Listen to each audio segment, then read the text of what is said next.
জায়গা সম্পত্তির বিবাদ নিয়েই এই ঘটনা নাকি? জায়গা বলতে রাস্তাটা তো দুটো পক্ষের আগে সময় আমার দাদুরা ছিল তখন এই রাস্তাটা দুটো পক্ষে দিচ্ছে।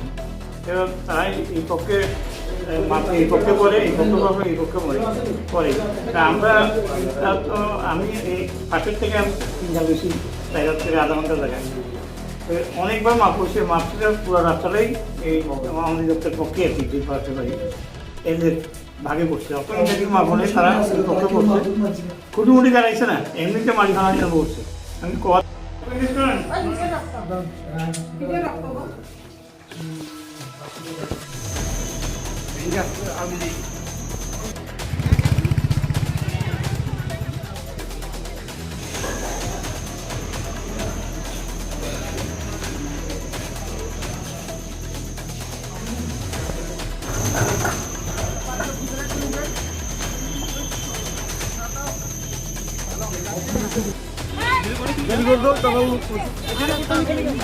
দেরি করেন না আপনারা ইয়ে করেন না।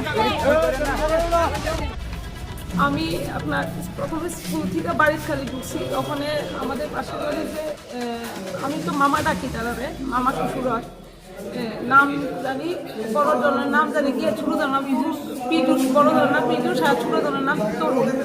তারা দুজন রাস্তা আমরা বাড়ির সামনে দিয়া যেমন করতেছে, আপনি তো রাস্তার মধ্যে হাইতে পারে। আমি তখন বাড়িতে গেছি, বাড়িতে যাওয়ার একটু পরে 5-10 মিনিট পরে দেখা যাচ্ছে যে একটা টিপারে মাটি ফেলাইতেছে আমাদের রাস্তার মধ্যে। আমার হাজবেন্ড ঘরের থেকে বুঝেছে কি এখানে টিপারে কি করতেছে, আমি কি মার রাস্তার মধ্যে তো মাটি না ফেলায়। এরপরে আমি খুব তারা দিয়ে মাটি ফেলা দিতেছে আমরা রাস্তার মধ্যে। এবার তাই নিয়ে বাড়ি এসে দেখছে, দেখা কিছু কইছে না। ঘরে যাই আমার বাসুরের ছেলে আসছিল, হ্যাঁ তো বাড়িতে না, হ্যাঁ ফোন করছে কিরে আমরা রাস্তার মধ্যে তারা মাটি ফেলাইতেছে, তুই বাড়িতে আ। এরপর আমি আমার হাজব্যান্ডকে বললাম থাক, তারা তো কোনো সময় কিছু শুনে না, তুমি তাই কিচ্ছুই করো না, দরকার হলে মানুষ কয়েকজন ডাক দিয়ে সেটা জিজ্ঞাসা করো।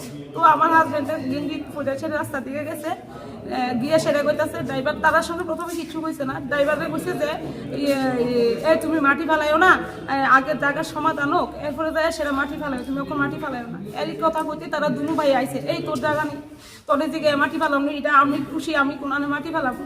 তো আমার হাজব্যান্ড তো এরপরে কইতে কয় তোর জায়গা নেই, জায়গা আগে ঠিক হোক এরপরে মাটি ফেলাইবি, এই কথা কইতে তখন তারা দুনু ভাইয়ে বড় জনে তাইনেরে এমনি করে ধাক্কা দিছে বলে তো স্বাভাবিক পুরুষ মানুষ তাইনেরও রাগ করছে, তাইনেও এবার হাতাহাতি হয়েছে পরে এর মধ্যে দেখি গেছে বড় জনে তারা দুনু ভাই আবার তাইনেরে ফালাই দিছে মাটিতে, ফালাইছে পরে আমি তখন সিল্লি মেরে উঠতে দৌড়ে তাইনে ধরতাম বলছি, এমন সময় বড় জনে পকেট থেকে ড্যাগার একটা বাইক করছে, এতটুকু ওই ড্যাগারটা।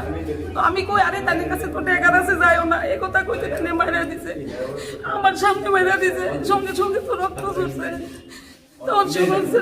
নাম কি আপনার স্বামী? সমর্থী ভক্ত। কি করে? 10,000 টিচার আছে, বাড়ি বাড়ি বনস্থল।